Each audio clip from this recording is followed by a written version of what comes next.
Hey guys, welcome to another round of Jdot Avenue's podcast. And this week we're going to discuss mother wounds specifically. We're going to analyze the different types of mothers that we may have had in our childhood, and this also goes for fathers as well. And let's get started. The first type of mother that we have would be a competitive one. This parent, they try to look better than you.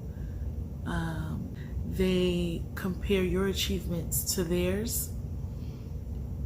And also they compare you to others. Whichever one of the two brings you lower is what they usually focus on. They compete with you for others' attention. And they may accuse you of wanting or desiring their significant other. You'll see that a lot. And the reason behind this, it's kind of twofolded. On one hand, especially when it deals with mothers specifically, she never got credit growing up. Maybe they're unhappy with themselves as far as how they look physically and their lack of achievements. Think about weight, think about career, think about beauty aesthetics. And they could just be competing with you just because you're the same gender as they are. So you'll see this a lot, mothers versus daughter, father versus son. And they sometimes involve other family members as an upper hand. So they'll get your other relatives to try and be on their side against you. And they kind of do it subconsciously. A lot of them don't know that they're doing it. Or at least we want to think they don't know. Another type of parent that we have is the abusive parent, and that is physically and mentally. Violence is how they cope with stress. They also have a complex of, if I feel bad, you have to feel worse. And this kind of evens the playing field to them, at least. And it's a kind of a way to get back at you. So it's as if they're owed this right to be abusive. Anything for them to be on the top.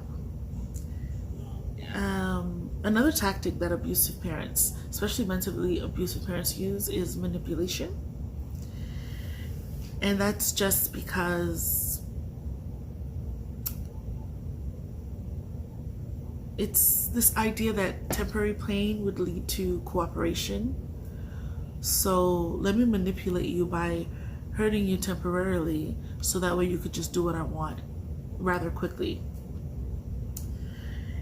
However, if this temporary pain is repeated over and over, then it goes from temporary, of course, to permanent. This type of parent usually uses their authoritative role as a way to control you. So it's this idea that I am in charge, so you have to do what I say. And then you can't complain about it, because then who are you going to complain to? They usually can't take no for an answer, and which also suggests that they cannot cope with rejection, especially when it comes to dealing with opposition from someone younger than them, because again, there's this hierarchy of I'm the elder, so I'm the one in charge, I have the authority, who are you not to do what I say? And in a sense, they kind of don't respect you because you're younger than them. And then this leads back to, and it ties in with the parent number one, who then thus is competitive. I'm older, I know more, I'm better than you. These type of parents who are abusive mentally and physically, not only are they manipulative, but they are also overly critical. So you'll see that this emotional abuse is usually to bring down your self-esteem. So they kind of criticize you to the point of no return, and you're left feeling less than. And you may see this especially when dealing with overweight children, or children who don't live up to their standards, whether it's standards of beauty, athleticism, or success. And a lot of times this stems from the fact that they want their children to follow in their footsteps, and it's kind of this projection and vicariously living through their children. You usually see that these overly critical parents, they themselves cannot take criticism. And they also kind of desire this physical, tangible proof that they didn't fail at anything. Because most of them probably failed at a lot of things, and they're not where they want to be. So they need some kind of sign that they have succeeded at least something. And so they want to prove themselves to be like a great parent. So you have to be almost perfect in order for them to feel content that they succeeded. And that leads to the next point, which I have here, is that this also often leads to the next type of parent, which is the pretentious perfectionist mother. And they usually learned to pretend to be perfect from childhood themselves. And it's like this idea that in the public eye, we have to mask our imperfections, and they have to mask any abuse or dysfunction in the household. And they do this by pretending everything is perfect, pretending everyone gets along, everything's fine. And you also see this in certain careers and industries, particularly those in the public eye, like Hollywood stars. You'll hear them talking about it. Politicians, musicians, church leaders, and religious public figures. Also police force and military. Any career that gets you public attention, or where you're revered as a role model for the public, most of these families you may see this type of parent in that household. With the pretentious perfectionist mother, beautification and fashion are easy go-tos. And it's kind of incorporated in the family dynamic. We have to always have the perfect hair, and we always have to wear makeup. We always have to look our best. And you'll see them use like etiquette and class and grace as a means to justify this perfectionist ideal.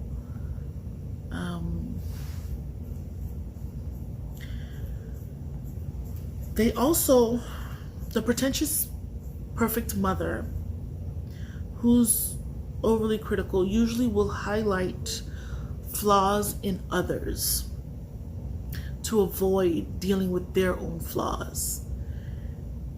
And the hierarchy usually goes, they'll start picking apart a stranger, and then a family member or a friend, and then you, their child. This also applies again to external environments, groups.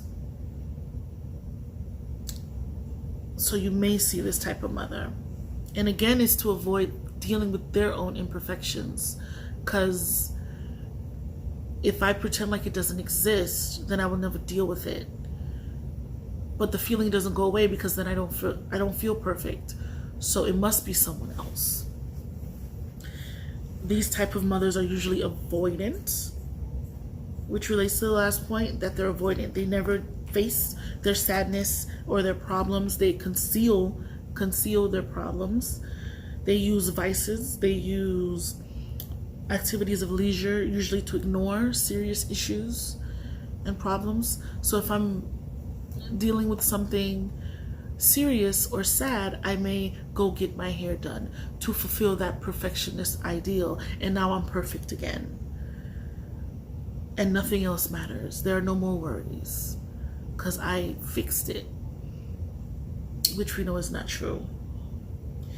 They're always great or okay. You ask them how they're doing, they're always going to say, I'm great, I'm okay, perfect. There's never any sign of imperfection or normalcy. They always have to be above and beyond. And they mustn't express their true feelings. Another thing I notice with a lot of parents like this is, it doesn't happen all the time, but it may lead to them being very risky when it comes to finances and debt in order to put on this facade, because in order to fake the funk, it kind of costs. So if they already are not financially stable, you'll see some parents use their finances and have expensive tastes with a low budget or a low income, and they will go into debt just to keep up with the Joneses. You also have the other extreme where the parents do have money, so they do have to have this means of perfection, and so that trickles into the finances, so it has to be perfect. And as a result, they sacrifice leisure time instead. So that's another thing that I jotted down that you may notice. The next type of mother we have, which is mother number 4, is the abused mother. I included this mother because there are a lot of negative things that could be passed on that I've noticed a lot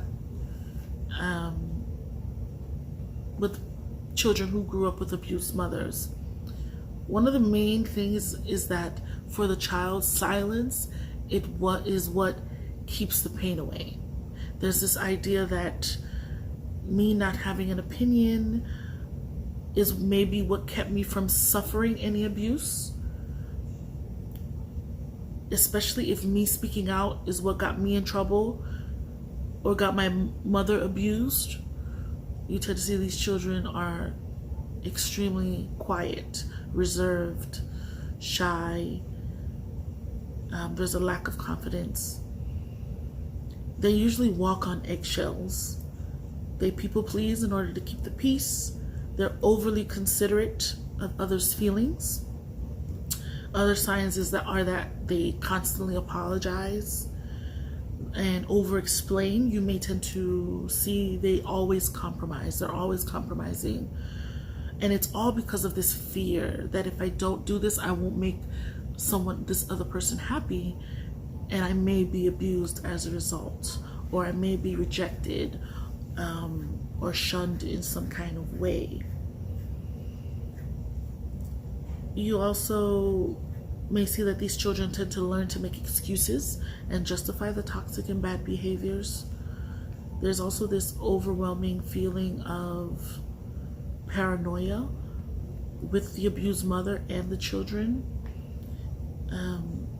And again, this can go for abused fathers. I'm just using mother as a general example because it's more what I'm familiar with, but it can go for both genders. And the paranoia, you learn to be paranoid, especially when it comes to your safety, and you'll see the mothers may create this false sense of danger based on what could happen, and this is after removing themselves from the abusive environment. So this is the abused mother who has escaped or started has a new lease on life. They still carry around this sense of paranoia, and it's just a trauma response.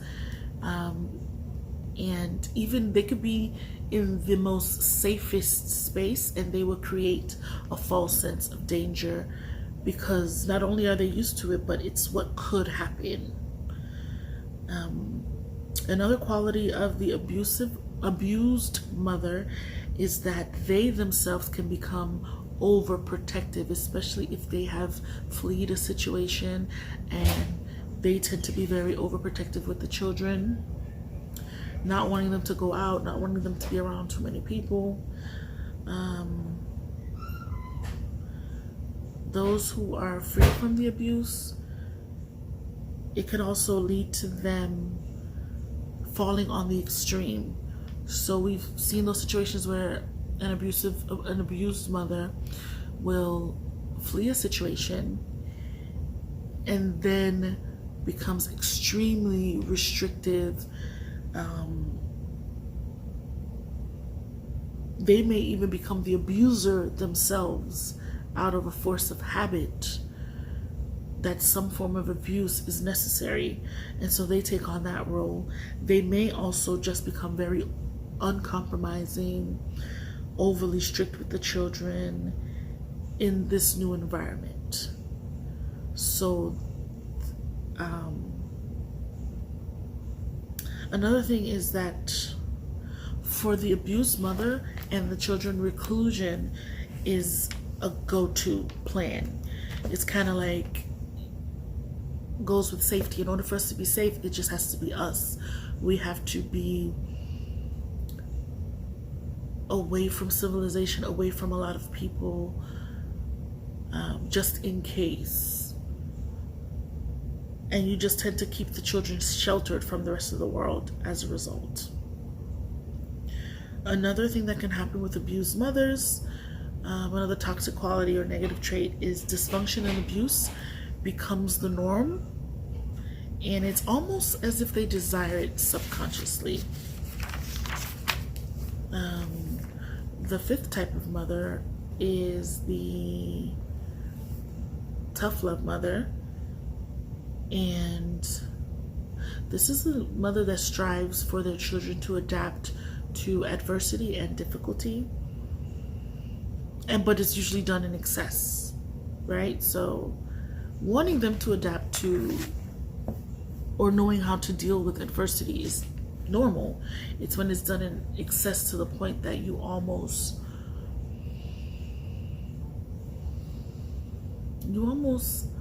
punish them, remove nurturing, and you kind of remove that nurturing side as a means to toughen them up. And these parents usually want their children, they don't want the children to be spoiled. That's one part of it, right? I don't want my child to end up entitled or spoiled, so I'm gonna give them tough love and humble them. There's this enormous need to make the child humble, and they use that as an excuse. This also could be to counter their own experiences of other people's children. So if I experience someone who has a lot of spoiled children, I'm going to make sure that when I have kids, they're not going to be like that. And this can also tie in with a religious biblical root. Spare the rod, spoil the child. And so that also ties into the next quality for the tough love mother, and that's usually that they are the tough love mother is usually the main disciplinarian. They put themselves in that role, and they see pain as a deterrent from misbehavior. So if your child misbehaves, I'm going to inflict pain so that way I can teach you or train you not to do that again. I'm going to make it unpleasant so you would least likely do that again. And these parents usually value reputation in the community. They tend to, the way that they discipline and punish and teach you lessons is by mimicking the worst parts of the real world. And they're usually obsessed with teaching their children that life isn't fair. And the children tend to suffer their own punishments and consequences. Usually the parents are this tough to balance out their own issues with their own sensitivity.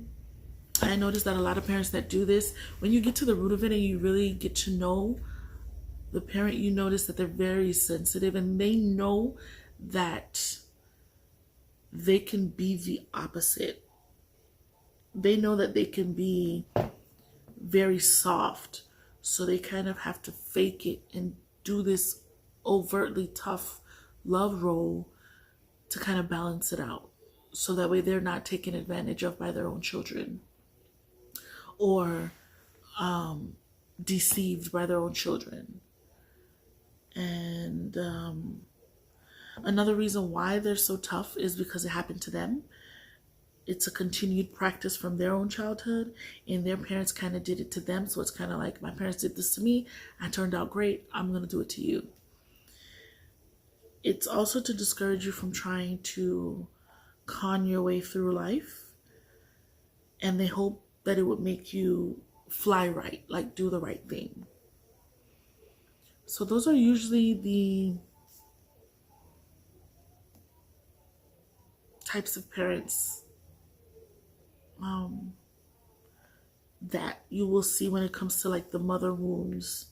Those are usually the type of wounds that you would see from these situations. And recently on Twitter, someone had posed a question. Well, it was more advice on dealing with parents who mistreat you when you were a child. How do you deal with them as adults? And I'm going to post what I put somewhere here. I'll post it, the quote from Twitter, my response to them. I chimed in and I said something along the lines of, you just have to understand that, yes, your parents did the best that they could with what they had and what they knew.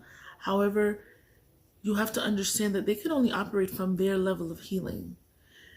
And you have to also understand that they may never heal. And you have to be okay with that. And as a result, just because you were mistreated as a child doesn't mean that they get to continue to mistreat you as an adult. So you have to create a healthy boundary, enforce that boundary, and also love them from a distance if need be, until they're willing to change and heal. And I got a lot of likes on that too. A lot of people agreed with what I said. And I'm going to go through that explanation further because it ties into our discussion on entitlement and entitled children. This is us bridging both things together. And again, when you're a parent, there is no manual that tells you how to be a parent. Some of us don't even have great examples ourselves. So we're operating from the level of life that we are. And you have, your first level, your upbringing, your morals, your beliefs. Second level, I have written here, is your environment, your experiences, personal, good or bad. Your third level is when you realize your desires in life. Fourth level, your purpose. Fifth is your healing. And most of us and most parents begin their parent journey early in life. You're talking about before their 30s, when they're in their 20s. Some of them are 15 or 12. So you can only assume, right, that they're probably only at a level 2 the most. I've been through some experiences and my environment, my upbringing from my childhood. So that's their starting point. And as I stated before, a lot of us, we didn't have a good start to begin with. So we're trying to build ourselves as parents on top of a rocky foundation that isn't sturdy. And so parenting begins at this point or before. So we haven't even gotten to know what we desire out of life. We haven't even gotten to complete our personal experiences. Some of us never even been able to travel yet. We haven't figured out our purpose. And we sure haven't started any kind of healing. So this is the space where we're operating from, where we're parenting from. And it's a lot of immaturity involved when your children are born. And you also, you have a mother who is dealing with their own life, trying to find out who they are. They're also dealing with stress, depression, maybe failures, and there's no outlet. The mother tends to have to then put aside her needs for the needs of the child. And this also may be coupled with heartbreak. So your parents may not be together. So there's that also. There's no time to even deal with it, or even to desire to deal with it. There's no thank yous, no rewards given to the mother. Again, no credit, like we said before, with the competitive mother. There's no manual again. You have to do it all on your own. And this could breed a sense of resentment for the child, right? Because even though you resent the situation, you can't act out towards that. You kind of need a physical representation to act out against. And oftentimes that is the child. So yeah, the parents are operating from a space where they are from when they had you. And this space is very unevolved.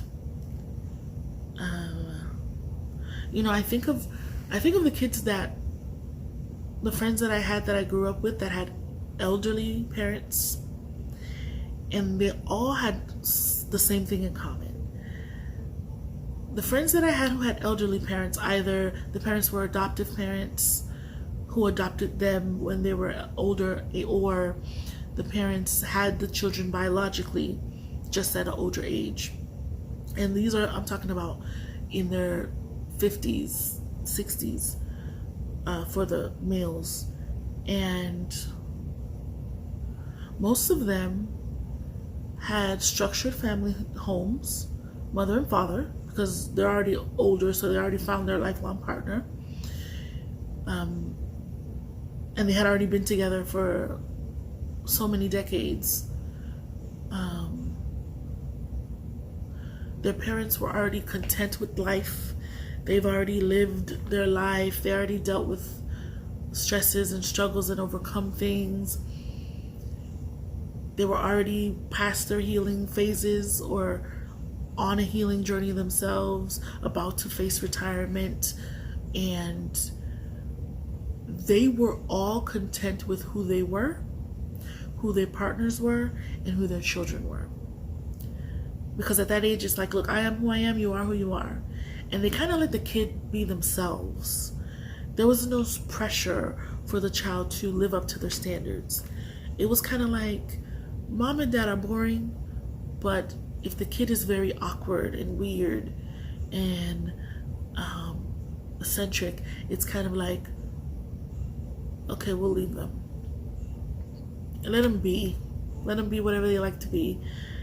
And you'll even see, visiting their household, it was always funny to me because everyone was in their own world. Everyone was in their own vibe. It would be me playing with the child, because it's usually, the child didn't have that much friends. I was usually the only friend, or there was another one of us, so there was 3 in total, the most. And their parents were on separate sides of the house. Maybe mom was in the garden or cooking, and dad was sitting on the porch reading a newspaper. And no one bothered each other. Everything just seemed peaceful. Everything seemed to be put together very well. And that's kind of like, was their life. But again, it's because when they chose to have a child or adopt a child, they were already in a state where they knew what they wanted out of life. They've already achieved what they wanted out of life, except for having a child. And that's kind of like the last thing that they needed. And they already figured out their purpose, and they were already healing. So they had already learned life's lessons. They were already wise owls. And it was always pleasant to be in that space, in that environment. So that's very interesting to note, because it ties in to that.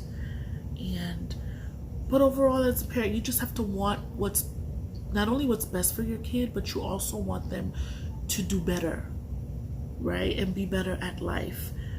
Maybe have a better upbringing if you didn't have one.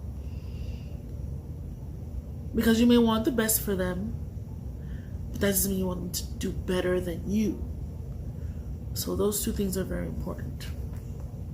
Another thing that I noted is if you lack resources and support,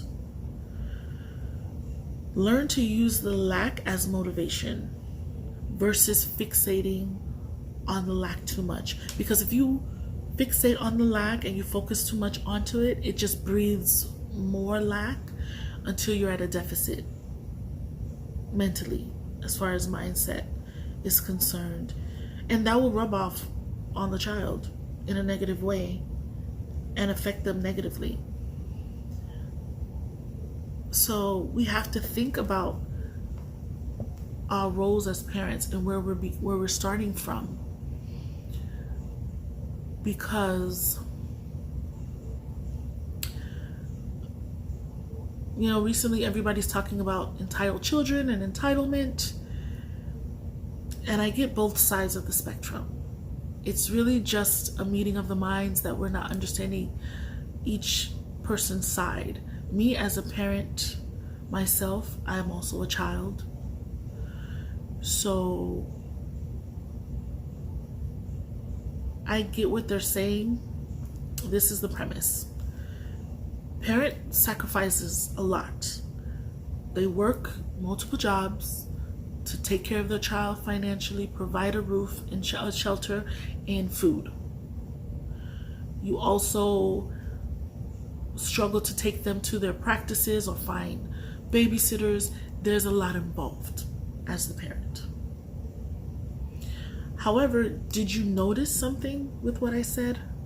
Everything that I talked about was physiological needs. Shelter, food, taking them physically to practice. There's no emotional and mental stability. There's no attention to that side. And nowadays, this generation especially is very clear and knowledgeable on mental health awareness and how important that ties into how we live our lives as adults. So now we're going back to say, hey, we never got this when we were younger, and because of this, we can't deal with rejection. We have anger issues. We struggle with anxiety, and it's difficult now because there's different generations involved. My case in point, I'll just use mine as an example. If you have a parent who was born in like the 60s, 50s, maybe even early 70s, just pushing it, a lot of those parents, they're not changing. Not anytime soon. They're stuck in their ways. It is what it is. It's very difficult to get that group of parents to even acknowledge any wrongdoing at all. And a lot went on during that time period. So we have to understand that a lot of things went on in that time period. I'm going to touch on it more, but just think about that. Now you have the children, millennials, who realized what was lacking. And they're trying to recognize it and fix it for their children. Some of them are learning it as they're parenting right now. So the parent from the previous generation may feel like my child is entitled, is acting entitled because you're not appreciating what I've done. I did the best that I could with what I had. But the child is not accepting that because everybody just wants acknowledgement. And this is how you come to a meeting of the minds and you deal with it as adults now. Parent needs to acknowledge to child, yes, I was not there for you emotionally, mentally, and I didn't know how. I didn't know how. I didn't get that growing up. I didn't get any emotional fulfillment and all of this. I had no idea how to deal with that. I was too busy trying to provide for you physically because I didn't have any help. It was just me, and I was struggling to do that. And so I may not have kissed you at night or told you I loved you. I may have not have hugged you or told you that you were beautiful or that you could be anything you could be. I probably never told you that I was proud of you. I was too busy paying the bills, putting food on the table, and seeing to it that you and your siblings were taken care of physically. That was my focus, because at the time, that is what we were conditioned to focus on. But now I can acknowledge that I wasn't there for you in this capacity, emotionally. And for that, I'm sorry. I now know better. And then child now then has the responsibility, of course, which they always do, is to appreciate and recognize that they did the best they can with what they had. There was no better version of them. So we have to remove this idealistic parent from our mind of who we wanted to be our parent and accept the reality of who we got as our parent. And it's a tough pill to swallow because you feel like it's not fair. It's just not fair. I wanted this, but again, no one's perfect. There is no manual. And we have to accept that. Now, to move forward as the child who is now the adult, just because of your previous upbringing and situations, you don't have to put up with that anymore. You can actually love them from afar. What I mean by that is, okay, case in point, the mothers that I mentioned,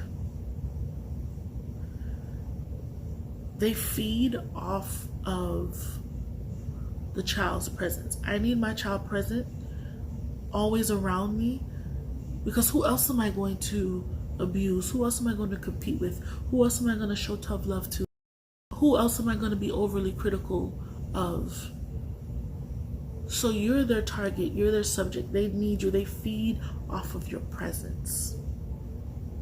So now as the adult, you have to decide, and first of all, you need to distance yourself from them for a little bit so you can find out and figure out, how do I want to be treated? And think about the boundaries that comes with that.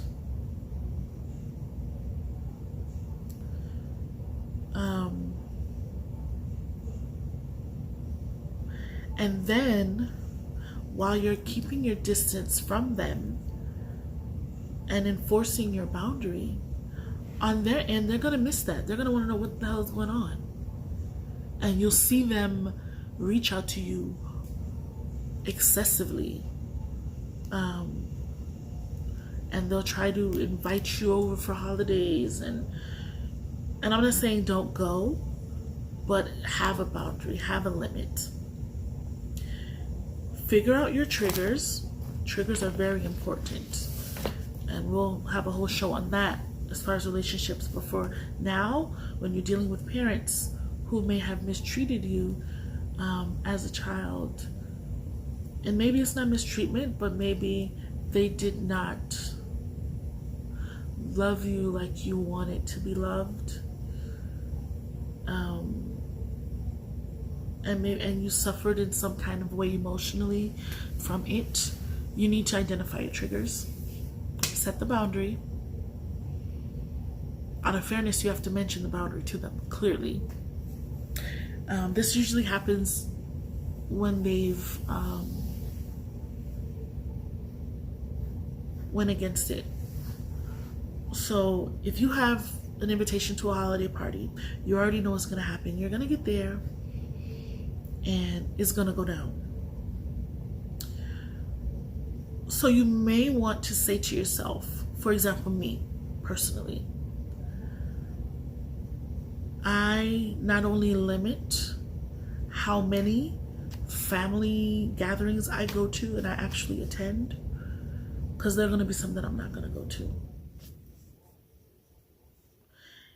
I also limit the amount of time I spend. So I know that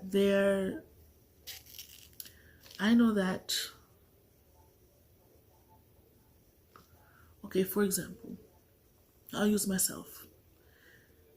I know my mother like the back of my hand. And when she gets a little too comfortable, she starts, and she's on one. So I know it usually takes up to 45 minutes for her to get comfortable with my presence.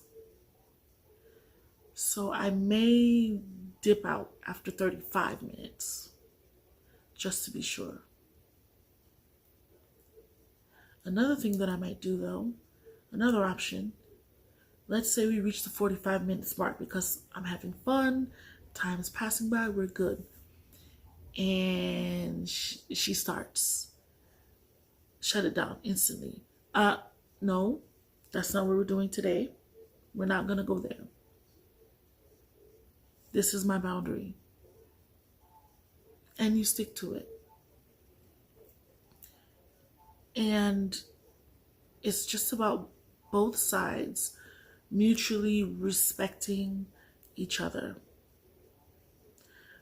The problem, like most issues in life, is when there are two sides, no one wants to go first. No one wants to be the bigger person all the time. So it's like, well, whose turn is it today?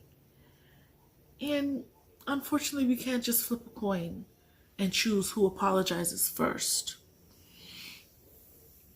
Which is why I feel, as the parent, as the person who is supposed to, who's instilling these values into the child, the parents automatically should go first, even if your children are adults. And you acknowledging what you did not provide is not you making yourself a bad parent. I tend to think that people have this idea that me acknowledging my mistakes is me calling myself a bad parent. And that's not the case. If anything, you're an even better parent for acknowledging and taking accountability so you can fix things on the back end. And you have to be confident in the job that you did do with what you had.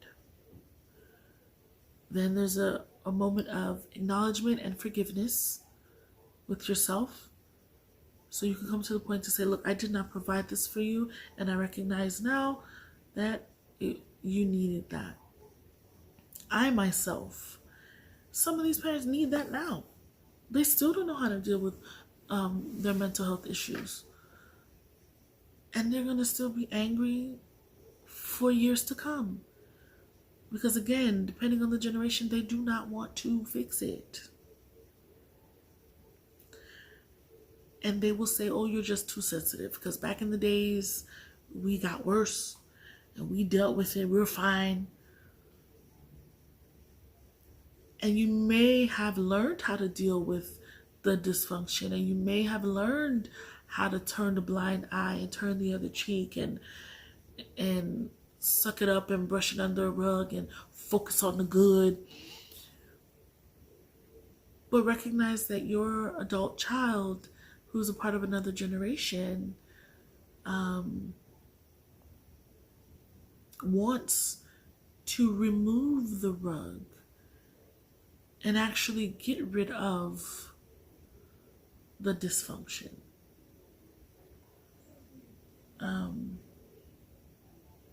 So I think both parties need to do their part. Now, there are entitled children who maybe had everything, got everything, even emotionally, they got everything. They were actually too spoiled. And now the parents are complaining that they're entitled. Again, how did they get entitled? You did that. So again, that same parent needs to acknowledge the part that they played. I gave you everything. I even took on your punishments and suffered the consequences for you instead of letting you deal with them yourself.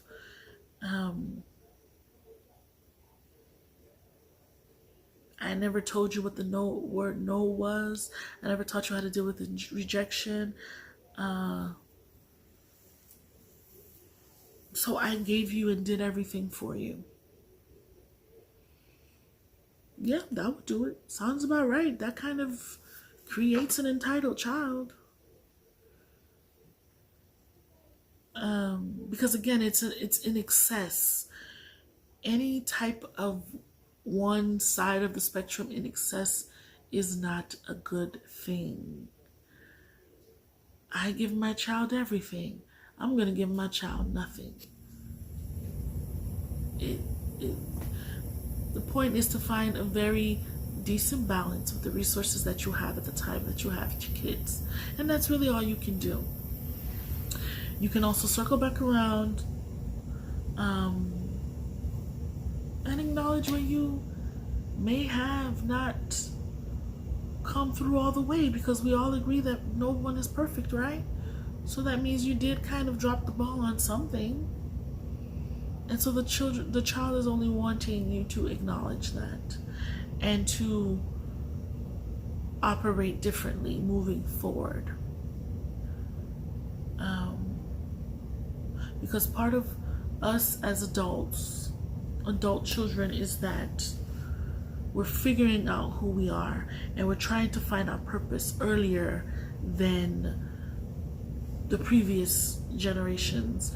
We're trying to get a lease on life much earlier. You'll see us, we want to retire earlier. Everything is, we want to accomplish and achieve things earlier. And you haven't caught up yet. You're waiting on retirement to do all these things. We're trying to do it right now, so we could retire early. And so we're not on the same path.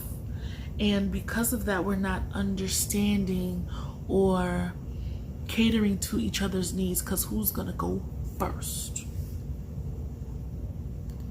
We think the parents should go first because you're our parents, you're older. You as a parent now think, hell no, you need to acknowledge and respect me, appreciate me, because I'm the parent. I didn't have to do that, and I sacrificed a lot. And no one has thanked me up to this point. Not even you. And so that is what is going on right now. And no one should feel bad about how things played out in the past, only because, again, you did what you could do. who you were at that time is. There is no going back to fix it. There is only now to heal it. And that is the most important. So you have to come to terms with the fact that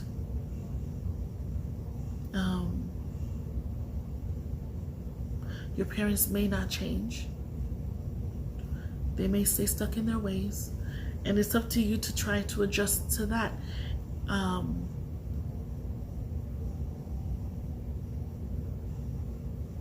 And you try to adjust and compromise, but not so much in a way that you are stepping over your boundary.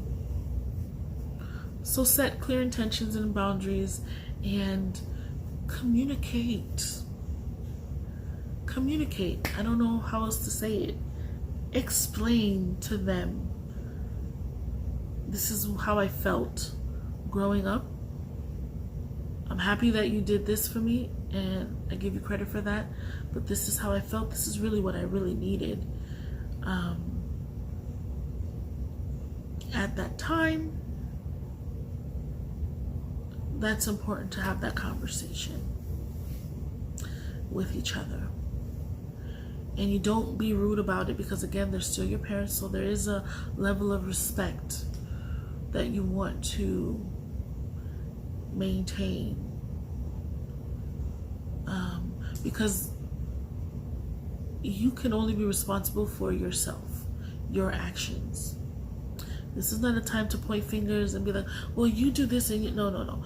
We could only focus on ourselves, our actions.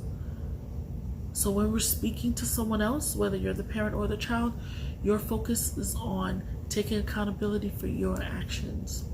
That person is responsible for their actions. I can't control what you do. I can control how I act or how I respond to what you do. And when you get that reality check with yourself, and you're able to come from this forgiving space, things tend to flow much better, because then the defenses are brought down. But if you're pointing the fingers and you're speaking out of anger on both sides, the defensive walls are going to just pile up until they're just at a point of no return. And then no one's listening at that point. It's just a waste of time.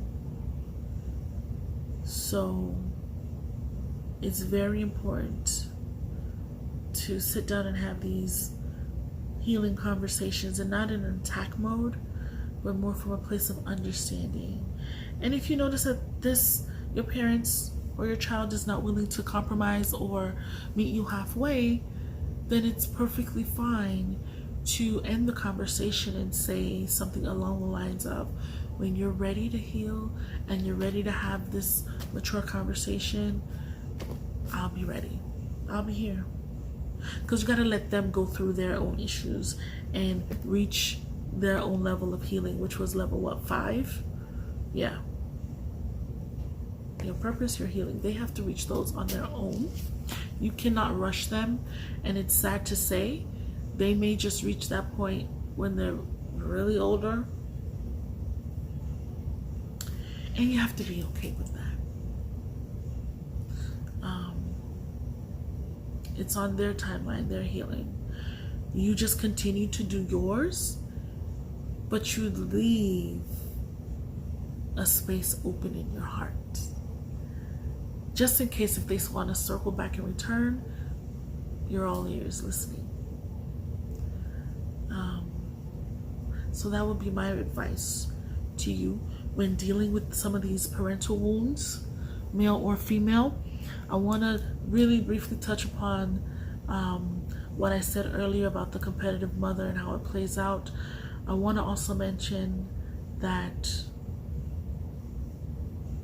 the competitive mother really ties into the ideal that I saw on a video on IG one time that said mothers are trained to love their sons, but only raise their daughters.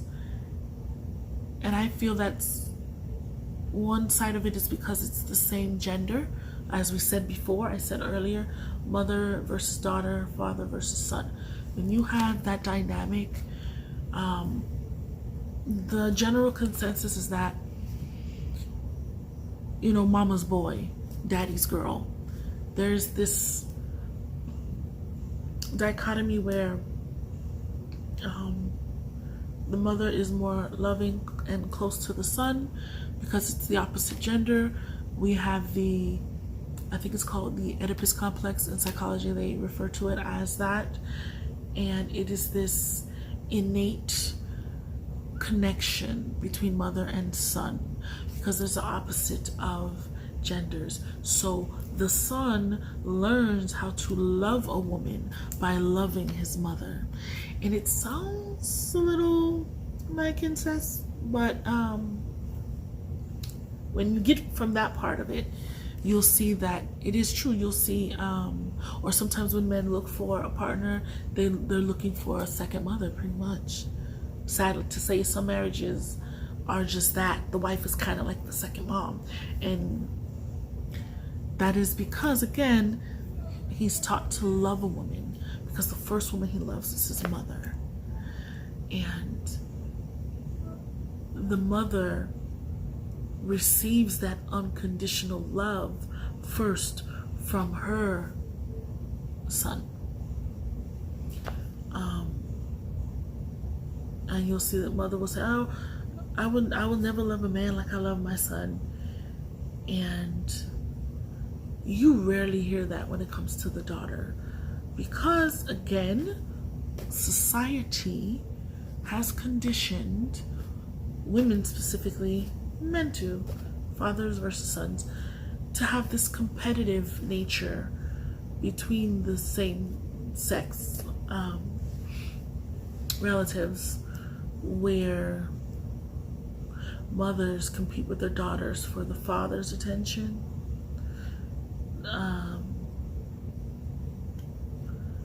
So it starts off with society, because a lot of women tend to be very competitive with other women, the same with men as well. So there's that. What else did I want to mention?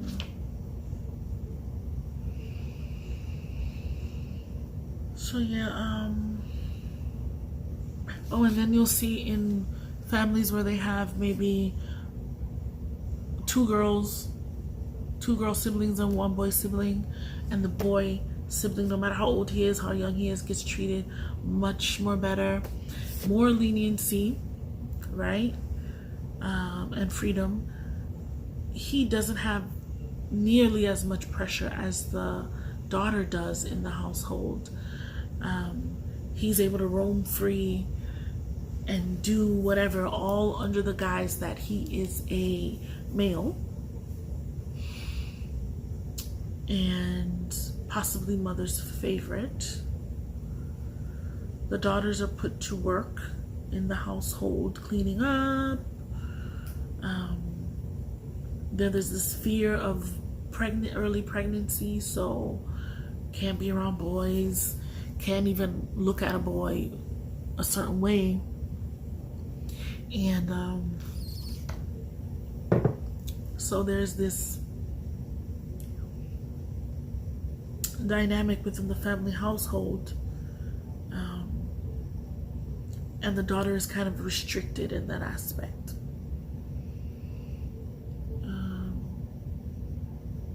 What else? Yeah, so I just wanted to mention that. That's very important.